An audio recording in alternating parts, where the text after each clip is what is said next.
खेल के मैदान से खबर। पाकिस्तान सुपर लीग सीजन 10 के बकिया मैचेस का आज से आगाज होगा। रावलपिंडी में कराची किंग्स और पेशावर ज़ल्मी की टीमें बेमुकाबिल होंगी।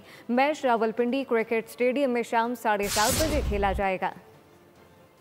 PSL सीजन 10 मुकाबले आज से दोबारा शुरू होंगे। पिंडी बनेगा मेजबान। किंग्स और ज़ल्मी में घमसान का रन पड़ेगा। दोनों टीमें प्लेऑफ तक रसाई के लिए भरपूर तैयारियों में मसरूफ हैं। गैर मुल्की खिलाड़ी भी आज अपनी टीमों को ज्वाइन करेंगे। कराची किंग्स 10 पॉइंट के साथ पॉइंट्स टेबल पर दूसरे नंबर पर है। पेशावर ज़ल्मी 8 पॉइंट्स के साथ 5वें नंबर पर मौजूद है। कराची की फतह की सूरत में वो प्लेऑफ में अपनी जगह यकीनी बना लेगी। रावलपिंडी में कुल मिलाकर 4 मैचेस होंगे, जिनमें 18 मई को डबल हेडर भी शामिल है। 18 मई को दोपहर को मुल्तान सुल्तान्स कोयटा ग्लेडिएटर से टकराएगी। शाम को पेशावर ज़ल्मी का मुकाबला लाहौर कलंदर से होगा। पाकिस्तान सुपर लीग 10 का फाइनल 25 मई को लाहौर में खेला जाएगा।